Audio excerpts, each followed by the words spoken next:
안녕하세요. 워런 버핏처럼 매일 신문을 박전무와 함께 읽으면서 투자의 고수가 됩시다. 모험의 신박 오늘 8월 23일 금요일입니다. 야, 이번 주는 시간이 초반에는 좀 안 가더니 오늘도 금요일이 돼버렸습니다. 네. 어제 아버지께서 부모님들이 보면 보통 이렇게 뭐 좋은 글귀 이런 거 많이 보내주시잖아요. 예. 어떤 분들은 또 그런 좋은 글귀 보내는 게 약간 너무 이제 스팸성으로 이렇게 매일같이 받다 보면, 예, 그거는 약간 불편해 하시는 분들도 계시는데, 이왕이면 뭐 좋은 글이니까, 그죠? 한번 이렇게 읽어보면, 보는 게, 좋아 보입니다. 어제 아버지께서 보내주신 글에 보다 보니까 이런 글이 있더라고요. 영국의 한 신문사에서 퀴즈를 냈는데 런던에서 맨체스터로 가장 빨리 가는 방법은 무엇인가? 우리가 맨체스터 유나이티드 그리고 뭐 런던 더비 하면 보통 런던 더비가 우리 손흥민 선수가 있는 토트넘하고 그리고 어디랑 같이 하는 게 런던 더비죠? 아스널인가요? 아니면 리버풀은 리버풀이라는 도시가 따로 있고, 그죠? 네.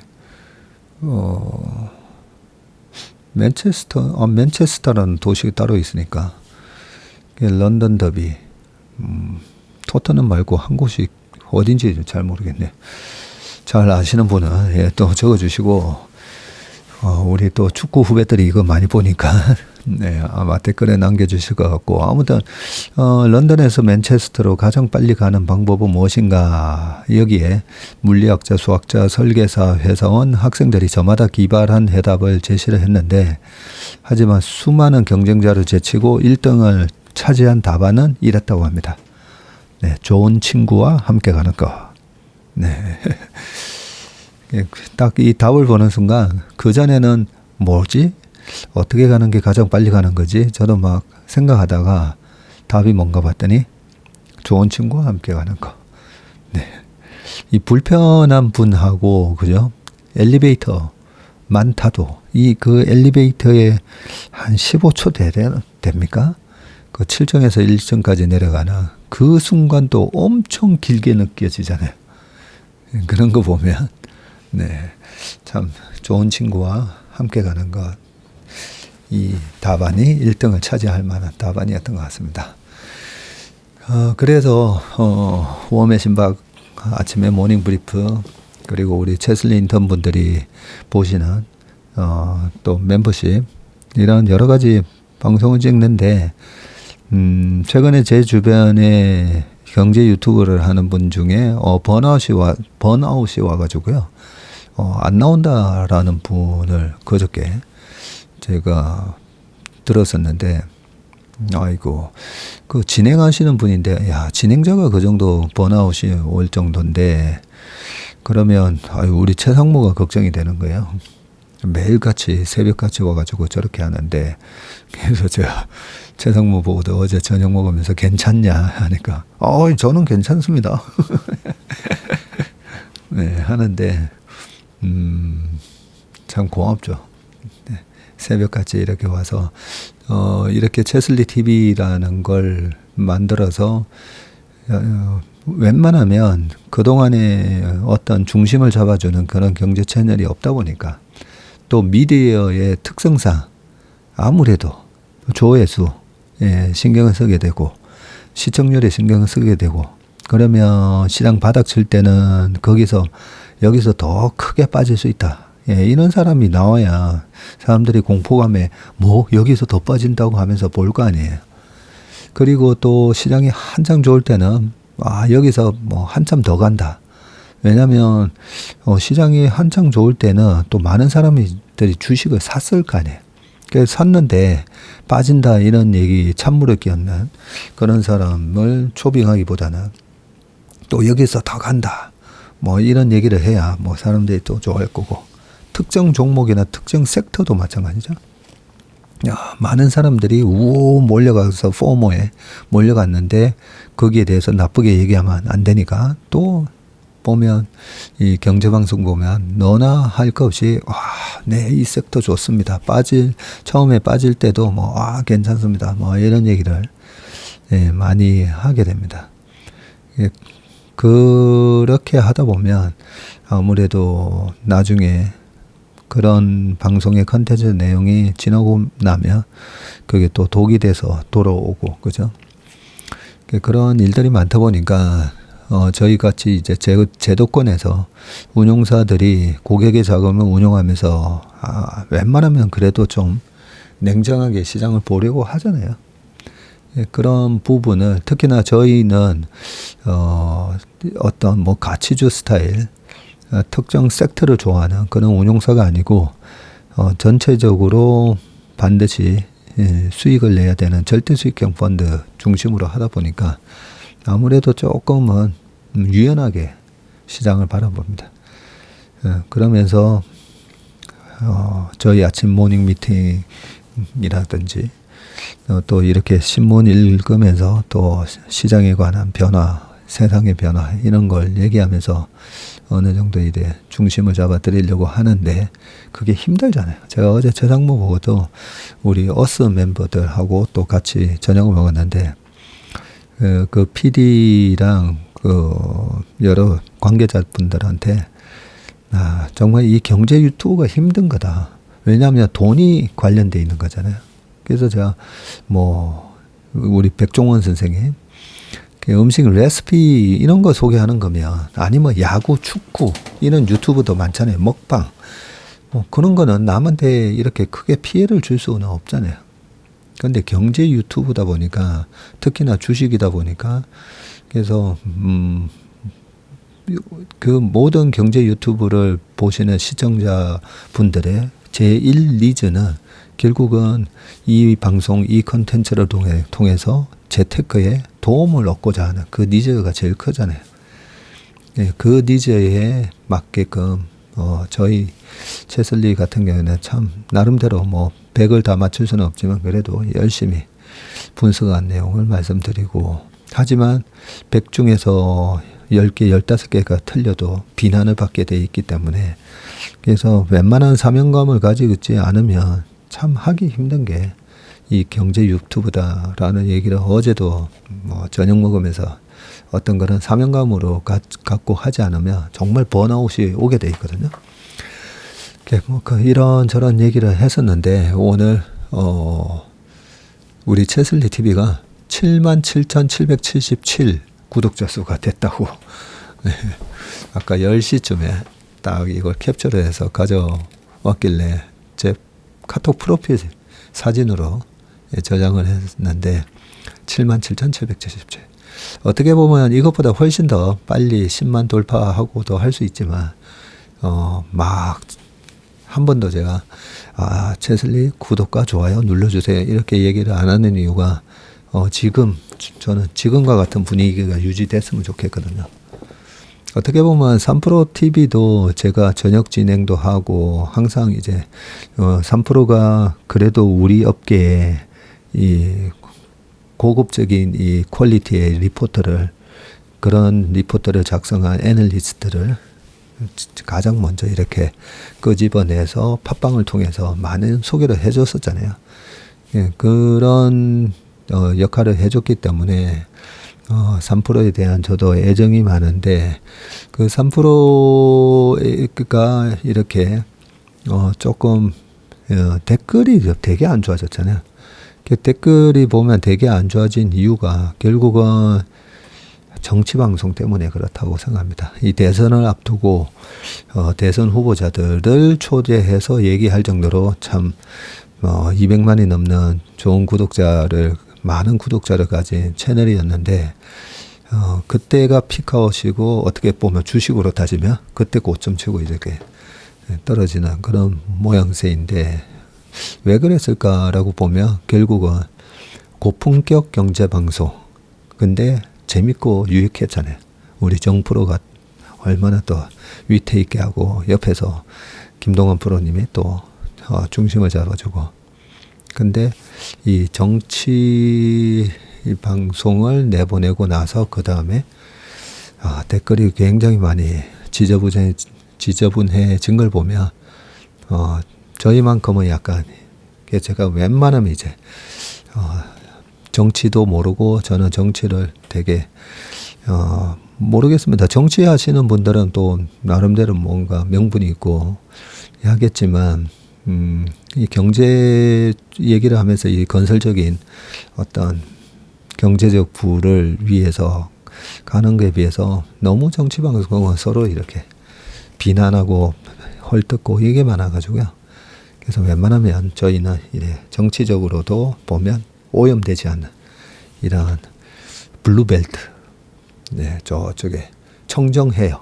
네, 그런 채널로 네, 양적으로보다는 서로 격려하고 응원하고 그리고 저희는 저희 나름대로 또 참 열심히 분석해가지고 최대한 그래도 투자하시는데 도움이 될 만한 확률이 높은 그런 정보를 제공을 해드리는 그런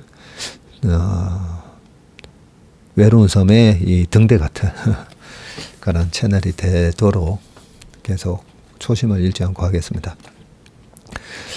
이거 처음에 이 설이 너무 길면 이 시간이 모자라는데 그 버릇을 못 고치고 또 처음에 너무 길게 했습니다. 자, 오늘은 댓글은 과감하게 오늘은 생략하고요. 댓글 다 읽어보고 좋아요 다 눌러드렸으니까요. 오늘은 기사로 바로 넘어가 보도록 하겠습니다. 자, 미국은 또 계속 지금 대선을 앞두고 엄청난 공방이 오가고 있습니다. 근데 지금 이 기사는요, 미국 이번 선거와는 상관없고 우리가 살다 보면 어렵기도 하고 저는 인생도 차트를 그리거든요. 인생도 차트를 그립니다. 그래서 조금 내가 환경이 그동안 뭐 어릴 때 환경 아니면 지금의 환경이 참 힘듭니다. 이렇게 얘기하는 동생들이나 한테는 그렇게 얘기합니다.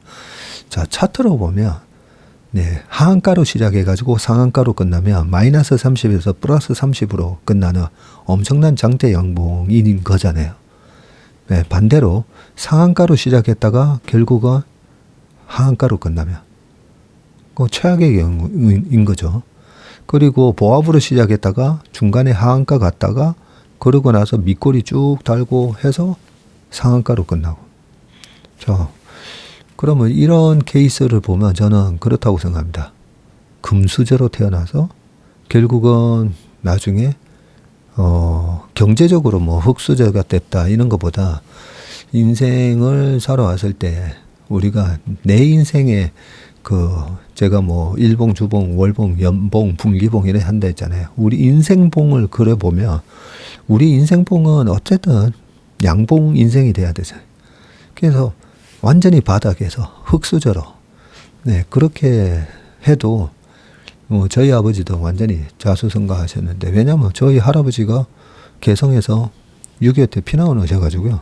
뭐가 있었겠어요. 피난 와서 부산에서 정착해가지고 지난주에도 저녁 식사하시면서 아버지가 어리셨을 때 얘기해 주시거든요. 네, 그냥 뭐 학교라는 걸 다닌다기보다는 가업을 위해서 뭐 어릴 때부터 그냥 일하셨던 얘기 쭉 하시는데 거의 뭐 그때 태어나시 40년생이니까 10살 됐을 때 6.25 터진 거잖아요. 6.25 터질 때 부산 내려오셔가지고 그러면 지금 우리가 따져보면 거의 뭐 마이너스 25% 하한가 6.25 터지면서 하한가 갔다가 그죠. 그런데 지금은 아버지한테도 그러거든요. 아버지는 장대 양봉이라고. 네, 아버지 인생은 장대 양봉입니다. 네, 그렇게 말씀드리는데 또 말이 너무 길었습니다. 그래서 그 인생에 관한 얘기 금요일이니까요. 잠시 하고 기사 읽어보겠습니다. 자, 노숙딛고 미 대법관이 된 한국계 완벽한 출발 없다. 완주가 중요하다라고 되어 있거든요. 노숙이라고 해서 어떤 분인가 봤습니다. 22년 미국 네바다주를 들썩이게 한 여성이 있었다고 합니다. 네바다주면 라스베가스랑 저 위에 리노라는 그런 카지노로 유명한 주죠. 주 역사상 처음으로 백인이 아닌 아시아계 흑인으로 대법관에 임명된 패트리샤 리가 주인공이다. 49이시네요. 그는 주한미군 아버지와 한국인 어머니 사이에서 태어났고 리 대법관은 당시 네바다주 법관 인선위원회에 제출한 지원서에서 자신을 이렇게 소개했다고 합니다. 외국에서 태어나 집도 없이 가난하고 학대받은 어린 시절을 보낸 혼혈 여성이라고 자기를 소개했답니다. 리는 네바다주 대법관 7명 가운데 남다른 사연으로 더 화제가 됐는데요. 4살 때 미국으로 가셨군요. 그리고 45년 만에 한국에 온 그를 지난 20일 서울 여의도에서 만났다. 여기 오셨었네요. 제동포청 산하 제동포협력센터가 주최하는 제10차 세계 한인 정치인 포럼에 참석하기 위한 자리였는데 그는 소녀가장 노숙자 노릇을 하다가 대법관이 된 자신의 인생을 다이아몬드에 비유를 하셨답니다. 다이아몬드도 엄청난 압력이 있어야 만들어지잖아요. Pressure makes diamond라고 되어 있네요. 자, 노숙자라니 유년 시절이 그럼 어땠나 물어봤더니 8살 때 알코올 중독에 시달린 아버지 때문에 부모가 이혼을 했고 이후 영어를 못하는 엄마를 대신해서 두 남동생을 데리고 가장 역할을 했는데 기초생활보장 수급자 서류를 엄마 대신 작성하면서 처음 법을 접했고 하지만 너무 가난해서 길거리에서 노숙 생활도 하고 학대받는 여성을 위한 쉼터를 돌아다니며 살았다고 합니다. 야, 침대 밑에는 바퀴벌레가 늘 기어다니던 삶이었다. 그런데 어떻게 극복했나? 유년 시절이 고통스러웠지만 그런 환경이 내 평생을 가로막는 장애물이라고 생각하지 않았다. 엄마의 남자친구에게 학대받으면서 15살 때 가출을 했고 친구 집을 전전하며 소파에서 자는 카우치 서핑을 했다고 합니다. 하지만 외부적인 불행에 발목 잡히지 말고 성장 동력으로 삼자고 다짐을 했고 정말 열심히 살았다고 합니다. 내 부모님처럼 살까봐 기꺼이 도와줬던 친구 부모님을 실망하게 할까봐 두려워서 더 열심히 했다고 합니다. 이거 보니까 이분을 도와준 친구 부모님 상당히 또 훌륭한 지인이 계셨다 그죠? 그는 대학에 진학하기까지 미국 정부가 운영하는 저소득계층 청소년을 위한 장학사업인 Upward Bound 프로그램, Downward가 아니라 Upward로 Bound하는 프로그램이 참 이름도 좋다 그죠? 예, 이 프로그램이 도움이 됐고 일정 소득 이하이면서 부모가 대학을 나오지 않은 청소년을 대상으로 대학 진학을 돕는 프로그램이라고 합니다. 그는 과목별 과외, 선생님 지원부터 여름방학, 선행학습, 대학 입시 준비까지 도와줘서 부모 도움 없이도 대학에 진학을 할 수 있었다고 하고요. 최근 한 법률 컨퍼런스에 참석을 했는데 그 자리에 있던 130명의 흑인 판사 대다수가 이 프로그램 출신이었다고 합니다. 네, 우리가 자선단체나 이런 게 참 중요한 이유가 바로 이런 데 있다 그죠? 그는 어디든지 이런 프로그램이 있었으면 좋겠다. 나를 비롯해 많은 사람에게 게임 체인저 역할을 했다고 했습니다. 자, 받은 것을 갚으려 하니 기회가 더 오더라. 그는 카우치 서핑 생활을 하면서도 고교 3학년 때 전교 학생회장과 응원단장을 맡았고 최상위권 성적으로 졸업을 했다네요. 그리고 서던 캘리포니아 대학교 USC에서 심리학과 커뮤니케이션을 전공을 했고 조지 워싱턴대 법학 전문 대학원을 졸업하면서 변호사가 됐다고 합니다. 이후 라스베가스에 있는 법무법인 허치슨 앤 스테펀에서 파트너 변호사로 일했고 이때 그는 무료 법률 서비스인 프로보노 퍼블리코에 관심을 기울였고요.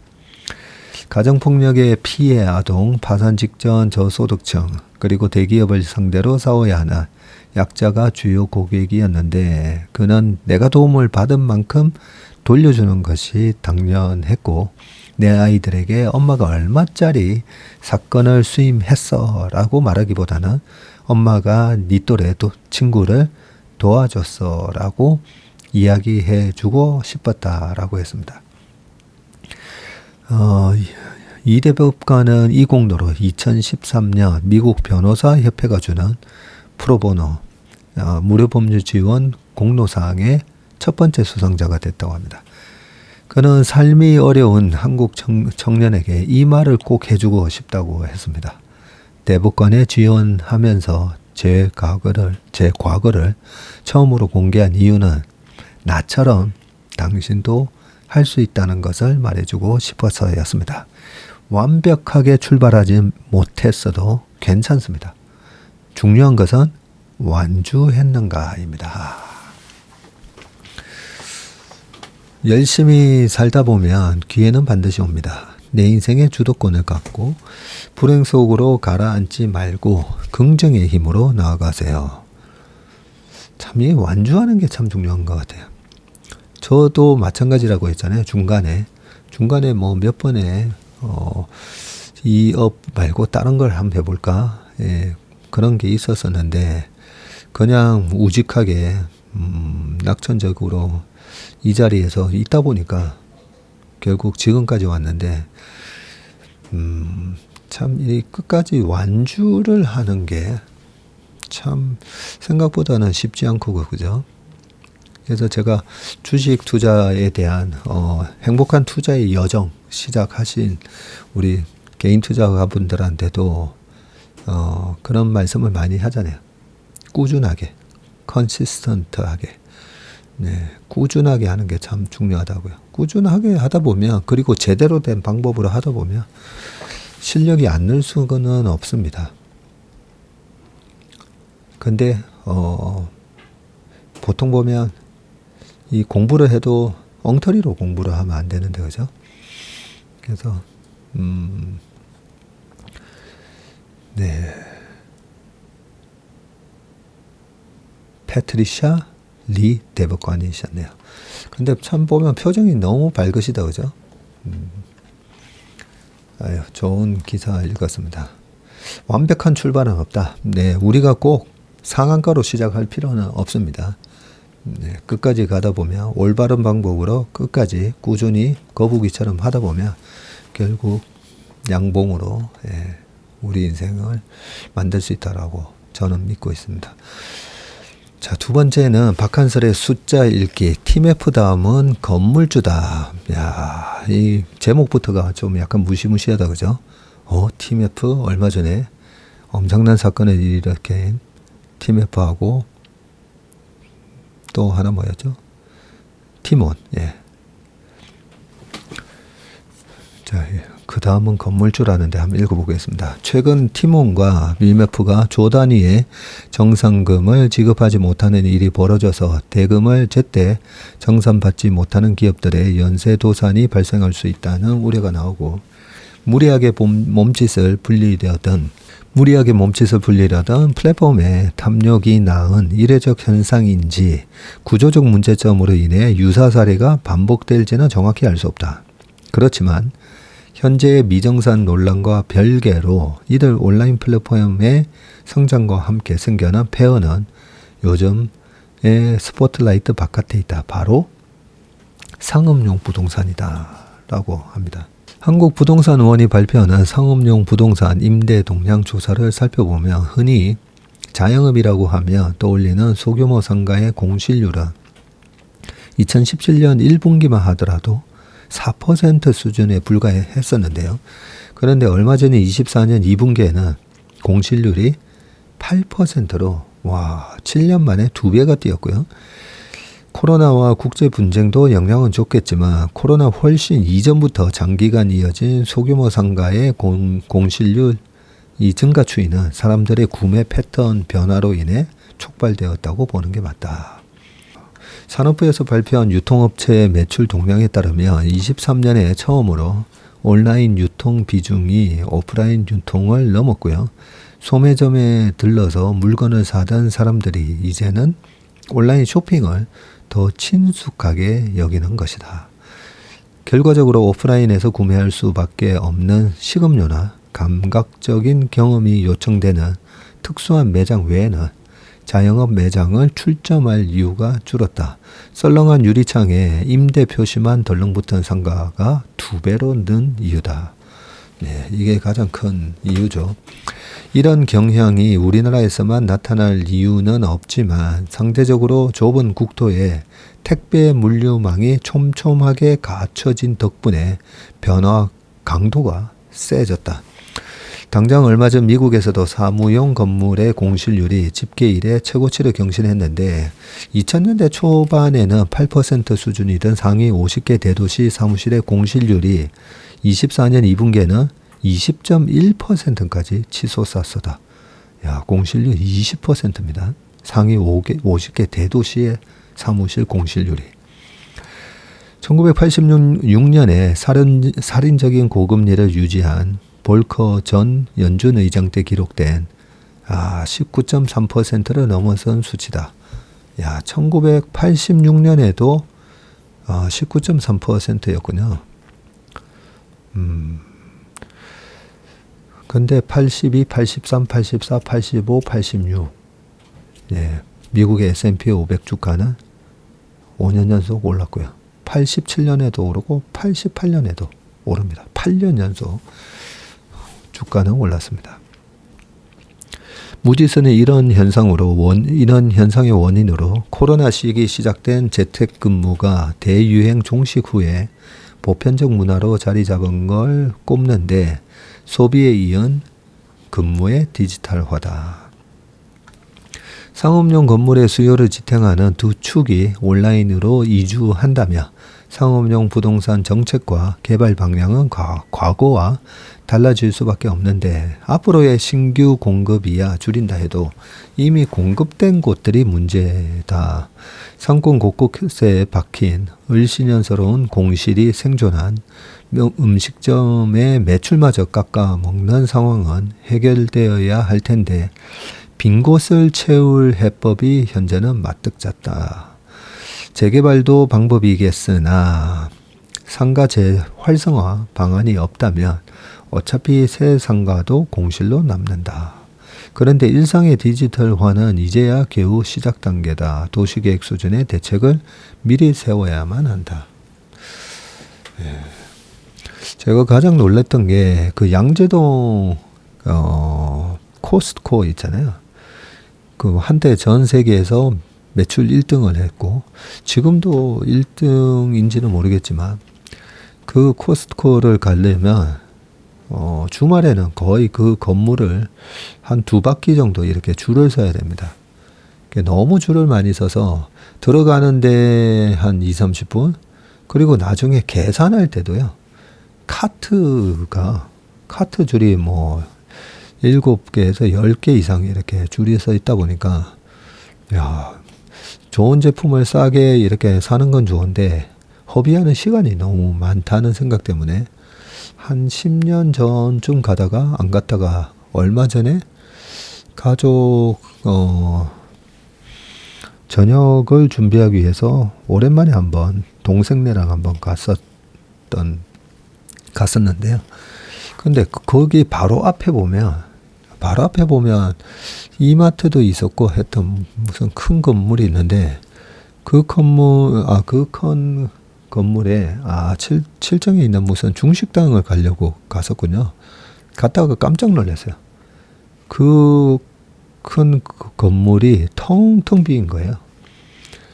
예전에는 거기가 뭐 여기 여의도 백화점처럼 그래도 뭐가 있었었는데 와, 그거 텅텅 빈 거 보고 깜짝 놀랐습니다. 양재하면 그래도 강남에서 그 다음에 상권이 또 양재로 이어지고 그 양재에는 현대 기아차 본사도 있고 그죠. 그래서 지금 방금 읽어본 이 상업용 부동산은 제가 예전부터 상업용 부동산은 아마존의 시총이 늘어나는 게 그게 클라우드 때문만 아니라 아마존의 상권, 그 다음에 뭐 네이버의 상권, 쿠팡 등등 이런 온라인 이커머스가 야 도심의 이런 오프라인 상권을 다 죽이겠구나 이런 생각이 들어서 한 10년 전부터 상가 투자나 이런 거는 절대 하지 마세요. 뭐 이런 얘기를 계속 했었는데 그런 을씨년스러운 건물을 보면요. 지금도 아찔합니다. 전영백의 아트 다이어리, 파리와 뉴욕은 어떻게 미술의 중심이 됐나. 네, 이게 뭐 지금 당장의 주식이나 투자하고는 좀 다른 얘기 같지만 항상 뭔가 핵심이 된다는 거잖아요. 어떻게 미술의 중심이 됐나. 핵심이 되는 그 어떤 본질은 똑같다라는 생각이 들거든요. 그래서 한번 읽어보고 싶어서 가져왔습니다. 전영백 홍익대 교수님이시군요. 미술사와 시각철학 전공이시라고 합니다. 유럽 국가들의 문화적 차이를 단적으로 보여주는 우스갯소리가 있는데 바로 유럽에서의 천국과 지옥 이야기다. 천국이란 프랑스 사람이 셰프이고 이탈리아 사람이 연인이며 독일 사람이 기계 수리공이고 영국 사람이 경찰인데 이 모든 것을 스위스 사람이 조작하는 곳이다. 이에 반해서 지옥이란 영국 사람이 요리하고 영국 사람이 요리 되게 못하나 봅니다. 스위스 사람이 연인이며 이런 이 로망스가 없나 봅니다. 그죠? 프랑스 사람이 기계를 다루고 요리는 잘하는데 기계 체질이 맞는가 봅니다. 그리고 독일 사람이 경찰인데 이 모든 것을 이탈리아 사람이 주관하는 곳. 이게 반대 지옥과 같은 상황이라고 합니다. 유럽을 아는 사람들은 고개를 끄덕일 특징들인데 각 문화의 장단점을 재미있게 포착한 말이다. 여름이 끝나가고 있는데 전공 관계상 이번 여름에도 나는 해외 미술관과 전시공간을 꽤나 헤집고 다녔다. 그러면서 유럽식 유머를 창작과 연관하여 떠올리게 되었는데 다름이야말로 창작의 근거라는 것이다. 다름의 공존을 실천하는 도시는 그래서 위대하다. 근현대 미술사 영역에서 보자면 파리와 뉴욕을 들 수 있고 각 나라의 문화는 다른 것이고 위계를 둘 수 없다. 특히 미술에서의 문화적 차이는 갈등 요소라기보다 창작의 근본이다. 그 사례를 19세기 말에서 20세기 전반의 파리 그리고 그 이후에 뉴욕에서 볼 수 있다. 파리의 아방가르드 집단은 피카소, 샤갈, 모딜리아니, 브랑쿠치, 자코메티, 리베라 등이 속했는데 이들은 놀랍게도 모두 외국인이었네요. 순서대로 피카소는 스페인에서 왔군요. 샤갈은 러시아, 모딜리아니는 이탈리아, 루마니아, 스위스, 멕시코 출신들이다. 이들은 20세기 초 파리의 몽파르나스 거리의 돔과 로통도 등의 유명 카페들에 모여 서로 다른 악센트로 마음껏 떠들며 활발한 교류를 가졌다. 오늘날에도 옛 모습 그대로 남아있는 이러한 카페들에 가면 늘 당당했던 피카소나 거구의 리베라 그리고 비극적 미남 모딜리아니와 온화 미소의 샤갈의 자취가 아련하다. 일종의 예술 공동체로서 파리의 카페는 다양한 작가들의 문화적 차이를 극복하고 미적 영감을 주며 연대감을 이루게 했던 중요한 거점인데 차이를 수용하는 데에는 인내와 관용이 필요하다. 어떤 면에서 프랑스가 미술의 외인 부대를 끌어모아 자국화한 데에는 톨레랑스, 관용, 톨레랑스의 정신이 있었기 때문이다. 파리는 그런 면에서 미술의 수도로 불릴 만했다. 예, 이렇게 핵심이 될 수 있었던 가장 큰 덕목, 그 톨레랑스, 예, 관용이네요. 관용. 예, 이게 참 중요해 보이는데 우리는 너무 이 다른 것에 대해서 다르면 일단 너무 좀 이분법적으로 나랑 달라? 나랑 다른 얘기를 해? 나랑 다른 출신? 뭐 나랑 다른 여기에 좀 관용보다는 이게 인구 밀도가 너무 높아서 그런가 제가 뭐 그런 생각도 좀 해봤거든요. 예, 다른 거에 대한 인내와 관용이 필요하다는 얘기고요. 자, 그리고 20세기 중반에 뉴욕도 여러모로 파리와 닮은 곳이었는데 당시 뉴욕에는 2차 세계대전과 나치즘의 공포로부터 탈출한 유럽의 예술가들이 모여들었고 생존을 위한 불가피한 이주라는 점을 빼면 이전의 파리와 같은 다국적 예술 문화를 형성했던 셈이고 이들은 파리에서처럼 카페를 아지트 삼아 어설픈 영어로 예술의 열정을 나누며 미국 미술에 큰 영향을 주었다. 이런 차이의 공존으로 인해서 뉴욕은 파리에 이어 모더니즘의 꽃을 피울 수 있었다. 초기에 브로통과 뒤샹, 그리고 달리, 몬드리안, 에른스트 뿐만 아니라 20세기 중반에 뉴욕 스쿨을 구성한 고키, 더 쿠닝, 호프만, 로스코 등도 미국 출신이 아니었다. 이들이 가진 문화적 차이에 따른 미적 표현은 자신만의 독자적인 언어로 드러났다. 자, 여기서 한 가지 또 짚고 넘어갈 것이 있는데 만약 개성이 강한 예술가들이 제각기 자국의 차이만 발현했다면 이합집산으로 흩어져 버렸을지 모르는데 개인의 자유만으로는 부족한 법이고 20세기 초의 파리, 중반의 뉴욕이 현대 미술의 중심이 될 수 있었던 것은 이들 도시가 보장한 표현의 자유뿐만 아니라 서로의 소통이 가능한 공존의 연대였다. 표현의 자유뿐만 아니라 내 표현만 맞고 틀리고가 아니라 서로 간의 이 소통이 가능했었군요. 차이가 인정받기 위해서는 유기적 관계가 마련되어야 했던 것인데 파리와 뉴욕에서 활동했던 외국 작가들은 아트라는 세계 공용어뿐만 아니라 각각 프랑스어와 영어를 습득하며 현지 문화 속으로 스며들었고 국적의 차이로 인한 문화적 개성은 이러한 소통과 연대로 말미암아 풍부하게 드러날 수 있었다. 미술 창작의 관점에서 볼 때 시를 쫓아서 작업이 동질화되거나 집단적 표현에 개별성이 매몰되는 경우를 종종 보는데 몰개성은 미술의 죽음이고 평준화는 문화의 소멸이다. 네. 다양성과 차이의 공존이야말로 창의력의 기반이 되는 것이고 문화와 직결된 미술 영역에서는 이 점이 결정적이고 한 세기 이전의 파리와 뉴욕이 그러했던 것을 회고하며 서울도 머지않아 세계 미술의 중심 도시로 부상하기를 기대해본다. 그러기 위해서는 다양한 문화적 차이를 어떻게 보듬을 수 있을지 그리고 우리만의 고유한 미적 표현과 디자인을 어떻게 보여줄 수 있을지 미리 고민하고 준비해야 할 것이다. 아이고 되게 좋은 얘기다 해놓으셨네. 사실 근데 주식 투자를 할 때도요 똑같습니다. 이 다른 나와 내가 관심을 갖고 있든 아니든 이 수많은 주식들이 막 움직이잖아요. 근데 지금 여기 몰개성은 미술의 죽음이고 평준화는 문화의 소멸이다.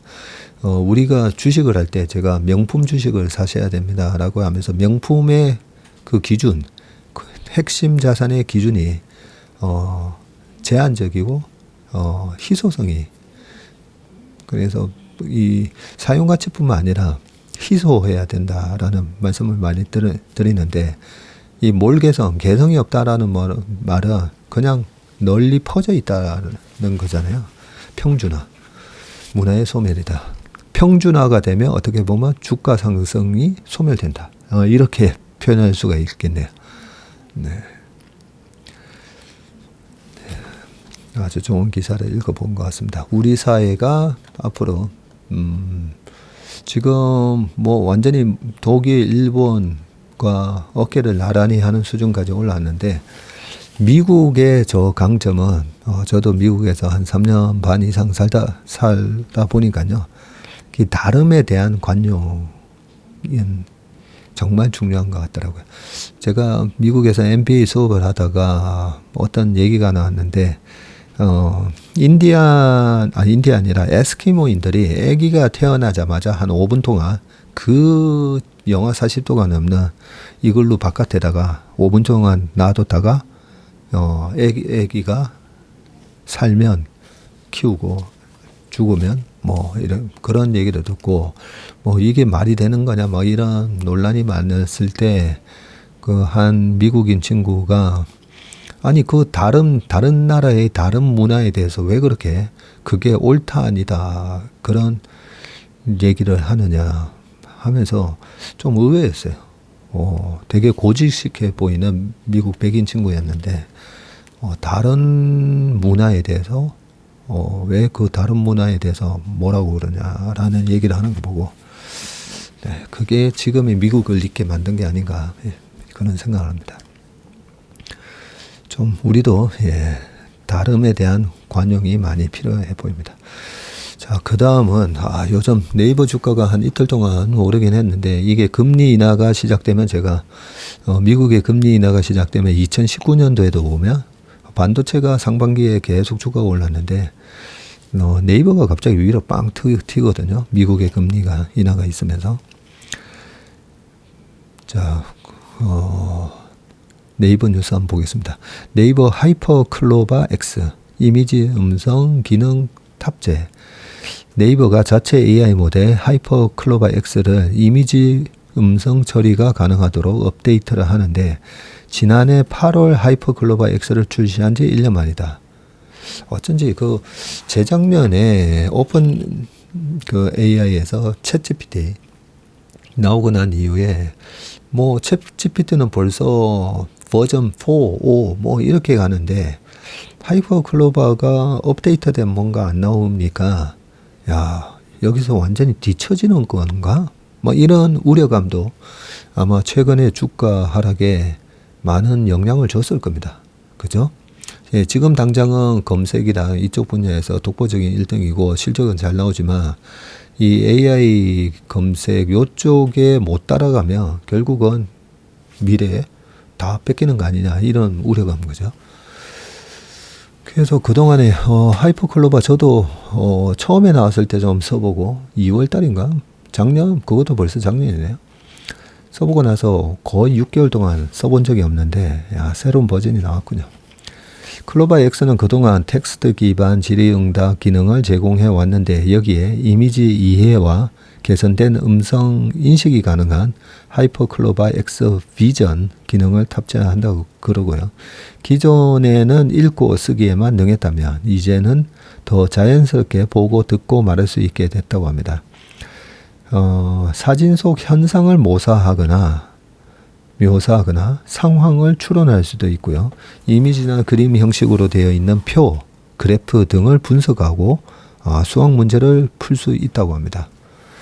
이에 사용자들은 대화창에 올린 이미지에서 추출된 정보를 바탕으로 AI와 대화할 수도 있고 음성인식 역시 기존보다 언어 구조 및 발음 정확도가 개선됐고 감정 표현까지 더한 자연스러운 대화가 가능해졌다고 합니다. 네이버는 이번 업데이트를 통해서 하이퍼 클로바 X를 멀티모달 LLM으로 고도화하겠다는 구상이고요. 멀티모달은 이 텍스트뿐만 아니라 이미지, 영상, 음성 등 다양한 데이터 양식을 처리할 수 있는 AI 능력을 말한다고 합니다.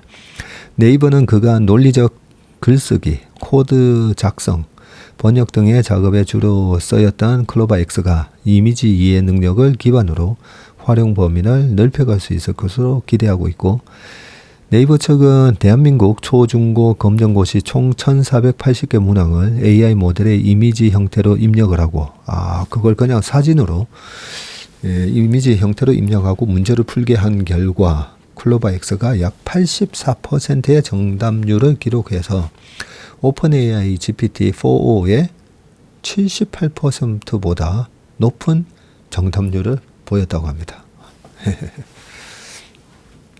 대한민국 초중고 검정고시니까 역시 한글 모델은 한글에 대한 데이터와 뭐 검색 추론은 역시 네이버가 나은가 봅니다.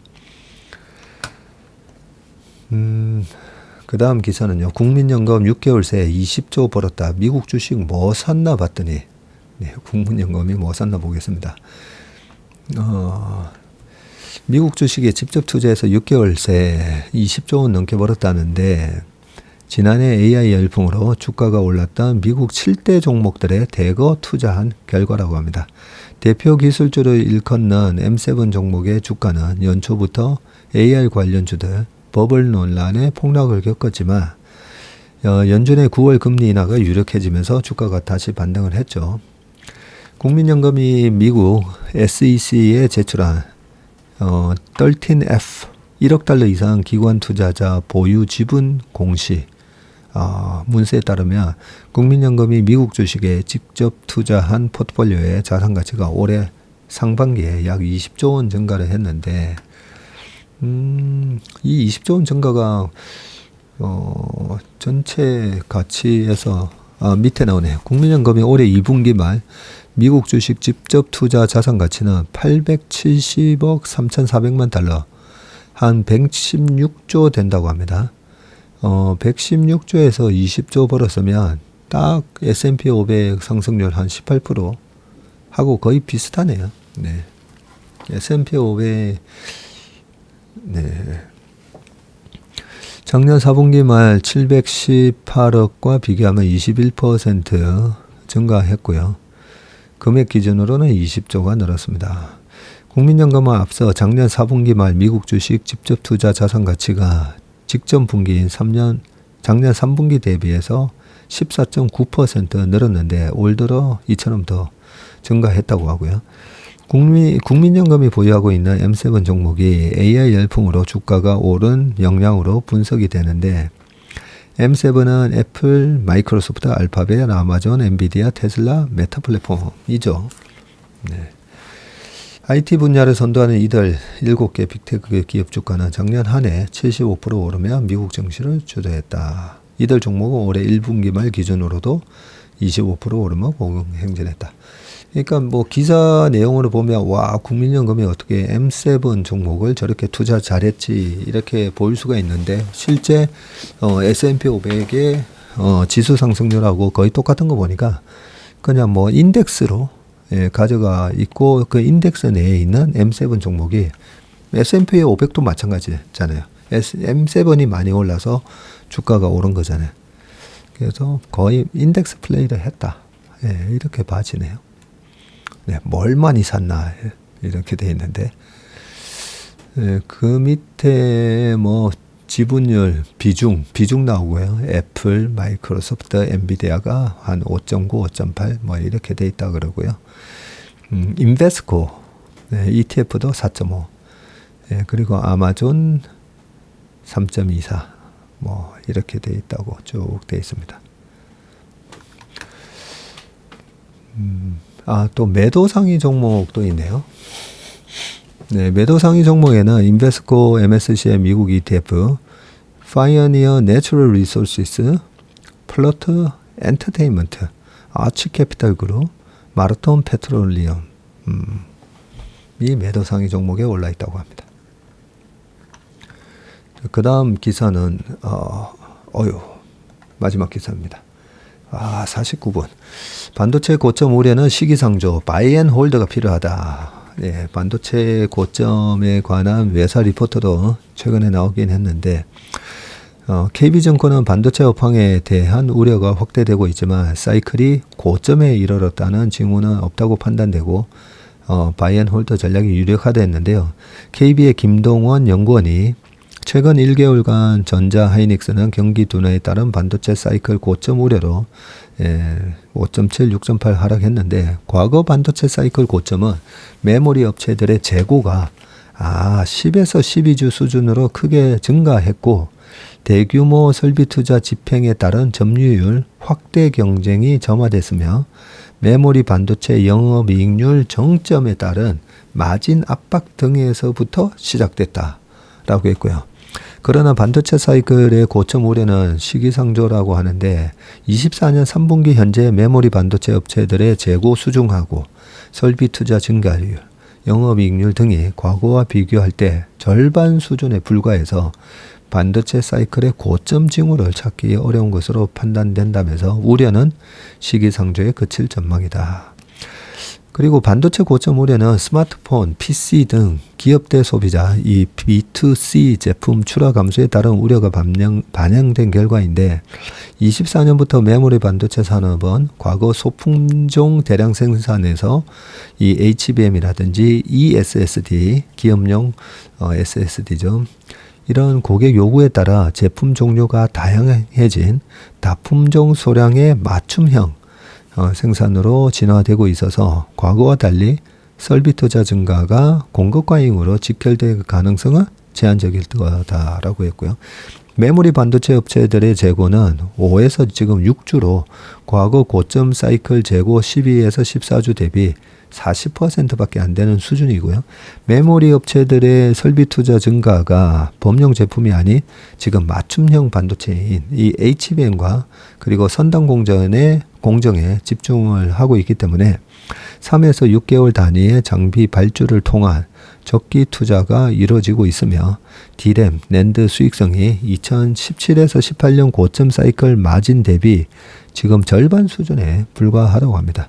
사실상 반도체 사이클의 고점 징후는 없다고 판단을 했습니다. 2017년, 18년도에 하이닉스가 영업이익률 50% 나왔거든요. 네.